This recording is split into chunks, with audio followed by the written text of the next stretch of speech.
खासदार सांस्कृतिक महोत्सव, त्यानंतर खासदार क्रीडा महोत्सव, खासदार औद्योगिक महोत्सव असे वेगवेगळे महोत्सव माननीय नितीनजींच्या संकल्पनेमधून सुरू झाले। मध्यंतरी 1 वर्ष कोरोनाच्या काळामुळे खासदार क्रीडा महोत्सवाला आपण गॅप दिलेली होती।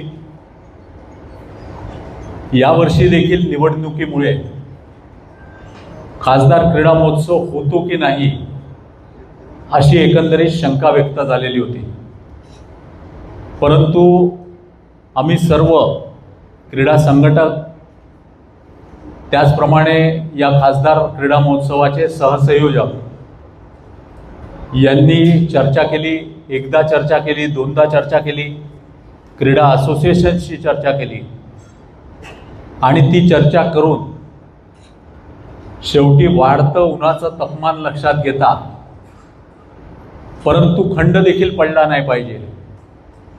एखाद्या गोष्टीमध्ये जर खंड पडून गेला तर पुन्हा पुढे घेणं हे कठीण होतं आणि त्यामुळे उन्हाचं तापमान लक्षात घेता आम्ही मागच्या वर्षी जसं खासदार क्रीडा महोत्सवामध्ये 65 गेम्स झाले होते, यावेळेला आम्ही त्याच्यामध्ये कर्टेल केलेला आहे। आम्ही 18 जणांची आमची टीम आहे, सहसंयोजक आणि मी स्वतः मिळून आम्ही 18 जणांनी 18 गेम्सची जबाबदारी घेतलेली आहे आणि यावेळी दिनांक 31 मे ते दिनांक 7 जूनपर्यंत आम्ही हा खासदार क्रीडा महोत्सव माननीय नितीनजी गडकरी यांच्या मार्गदर्शनातून आम्ही करण्याचं निश्चित केलेलं आहे। मुळात खंड पडू नये हीच याच्या मागची भावना आहे। हे होत असताना उन्हाच्या तापमानामुळे खेळाडूंना कुठल्याही प्रकारचा त्रास सहन करावा लागू नये, अडचणीचा सामना करावा लागू नये, यामुळे हा खासदार क्रीडा महोत्सव मर्यादित 18 गेम्सचा, त्याचप्रमाणे सकाळी 6 ते संध्याकाळी 6 पर्यंत कोणत्याही पद्धतीचे गेम्स न घेता केवळ उद्घाटन 31 तारखेला सकाळी 5:30 वाजता मॅरेथॉन स्पर्धेने याचं उद्घाटन करावं यशवंत स्टेडियमपासून आणि 7 तारखेला देखील याचं समापन हे सुरेश भट सभागृहामध्ये सायंकाळी 7 वाजता करावं असं निश्चित केलेलं आहे। माननीय नितीनजी गडकरी या दोन्ही कार्यक्रमाला राहणार आहे। काही खेळाडूंशी, काही सेलिब्रिटींशी देखील आमचं बोलणं सुरू आहे की त्यांनी देखील या स्पर्धांमध्ये कुठल्या ना कुठल्या दिवशी उपस्थित राहावं। याचं कार्यालयाचं उद्घाटन जवळपास 15 तारखेच्या आजूबाजूला आम्ही करतो आहे। आपल्या सर्वांच्या सहकार्याची अत्यंत आवश्यकता आहे। दरवर्षी देखील आपण खासदार क्रीडा महोत्सवाला भरपूर कव्हरेज देत असता आणि यावर्षी देखील याच पद्धतीचं आपलं सहकार्य मिळावं अशी विनंती करायला, क्रीडापटूंच्या भवितव्यासाठी, क्रीडापटूंच्या हितासाठी आपण सर्वांनी यामध्ये सहकार्य करावं। जसं जसं पुढचा कार्यक्रम ठरेल तशी पुढची देखील माहिती आम्ही आपणापर्यंत निश्चित पद्धतीने पोहोचवू, एवढंच या ठिकाणी आम्हाला सांगायचं आहे। आपल्याला जी प्रेस नोट दिली आहे त्याच्यामध्ये मागच्या बाजूला 18 खेळांची यादी देखील दिलेली आहे। हे खेळ कुठे कुठे होणार, कुठल्या ग्राउंडवरती होणार याची देखील माहिती आम्ही दिलेली आहे। आपल्याला सर्वांना विनंती आहे की आपल्या प्रिंट मीडियातर्फे, आपल्या पोर्टल सेवांतर्फे याची प्रसिद्धी या नागपूर शहरातील जास्तीत जास्त क्रीडा प्रकारांपर्यंत पोहोचवावी, एवढीच आपल्याला विनंती करतो। आपले काही प्रश्न असतील तर आपण नक्की विचारावे ही विनंती। धन्यवाद। यांना माईक कशी देतो? 3 कॅटेगरीमध्ये आपण करतो आहे आम्ही तुम्हाला 3 दिवसात, कारण असं झालेलं होतं की घ्यायचा की घ्यायचा नाही, आम्ही निर्णय घेतला की घ्यायचाच आहे, थोडंसं मर्यादित करून का होईना पण घ्यावं आणि त्यामुळे उद्घाटन 31ला संध्याकाळी पहिल्यांदा ठरवलं होतं, म्हणजे तुम्ही आता एवढे वर्ष झाले आमच्यासोबत आहात म्हणून आपल्याला शेअर करतो. पण 31 तारखेला संध्याकाळी ठरवल्यावर लक्षात असं आलं की IPL फायनल आहे, तर ती गडबड होईल. मग आम्ही 31 तारखेला आता उद्घाटन सकाळी घेतो आहे मॅरेथॉनने. तर आता ते सर्व आम्ही ठरवतो, 1-2-3 दिवसात हळूहळू आम्ही आपल्याला सर्व माहिती देऊया.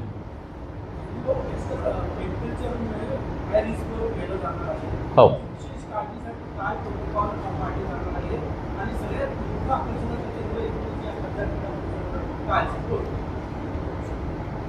टेम्परेचर लक्षात घेता मी जसं म्हटलं की टेम्परेचरमुळेच आम्ही याला एक तर मर्यादित केलं आहे. टेम्परेचरमुळेच आम्ही संध्याकाळी 6:30 पर्यंत कुठलाही क्रीडा प्रकार घ्यायचा नाही हे निश्चित केलेलं आहे. याच्यामधले काही इव्हेंट्स देखील आम्ही कमी केलेले आहे. आणि टेम्परेचरमुळे पिण्याच्या पाण्याची संपूर्ण व्यवस्था व्हावी, वैद्यकीय व्यवस्था प्रत्येक ग्राउंडवरती उपलब्ध राहावी, मग त्याच्यामध्ये ग्लुकोजची व्यवस्था असेल, इलेक्ट्रॉल पावडरची व्यवस्था असेल, त्या दृष्टिकोनातून व्यवस्था करावी. ज्या ठिकाणी थंड हवेची व्यवस्था करता येत असेल, उदाहरणार्थ सुभेदार हॉलमध्ये आम्ही करतो आहे बॅडमिंटन, तर बॅडमिंटनच्या ह्याच्यामध्ये इंडोर स्टेडियममध्ये जर काही व्यवस्था करायची असेल तर ती व्यवस्था करावी. या पद्धतीचे प्रयत्न आम्ही करतो आहे. माननीय जिल्हाधिकारी महोदयांनी दिलेले संपूर्ण प्रोटोकॉल्स आम्ही या क्रीडा महोत्सवामध्ये पाळणार आहोत.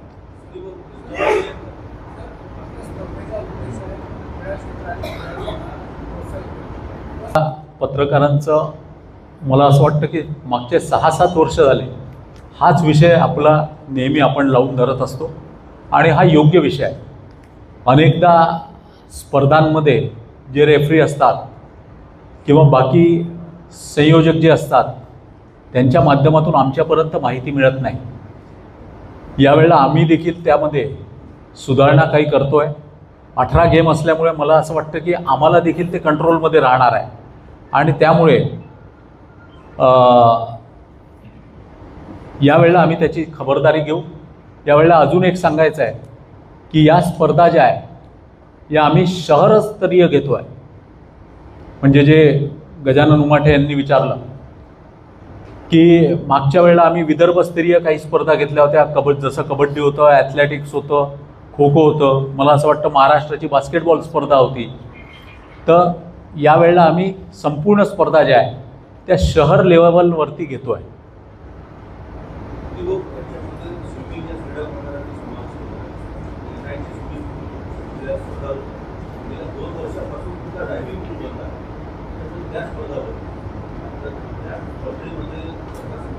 नाही, यावेळेला आपण मोता सायन्समध्ये घेतो आहे. हां, NIT आणि मोता दोन्ही हे करणार आहोत. मी तिथे एकदा NITच्या अधिकाऱ्यांशी बोलून तुम्ही जो प्रश्न केला आहे त्याच्याबद्दल विचारपूस करून सांगतो.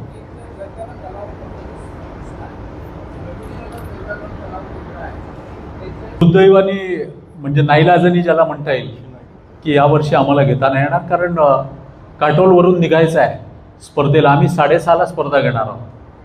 तर त्यांना येणं जाण्याकरता 50 किलोमीटर, 40 किलोमीटर, रामटेकवरून 50 किलोमीटर कापून यावं लागणार आहे अंतर. म्हणजे त्यांना शेवटी उन्हातच निघावं लागणार आहे. आणि त्याच्यामुळे आमच्यातल्या अनेकांची इच्छा होती, परंतु आम्ही थोडंसं कठोर होऊन निर्णय घेतला. एखादी दुर्दैवी घटना घडू नये हे याच्या मागचं कारण आहे. यावर्षी नाही, परंतु आम्ही पुढच्या वर्षीपासून पुन्हा 12 जानेवारीला क्रीडा महोत्सव दरवर्षी आपण सुरू करतो. आता 6-7 महिन्यानंतर आपण पुन्हा तो 12 जानेवारीला करणार आहोत.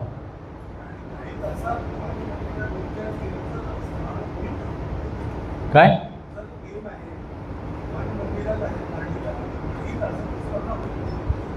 हो, एक 4 तास रोज संध्याकाळी राहणार आहे.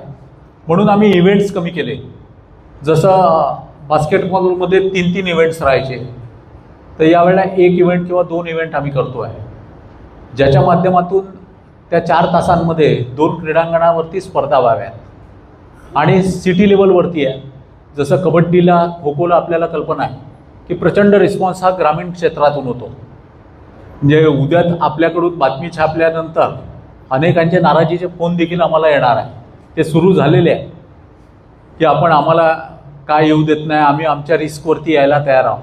आम्ही त्यांना समजवतो आहे की बाबांनो, काही गडबड झाली, कारण ऊन ज्या पद्धतीने आहे ते बघता काही गडबड जर झाली तर ते अडचणीचा विषय होईल. जे वर्धेला पोलीस भरतीमधलं उदाहरण आपल्या सर्वांना माहीत आहे.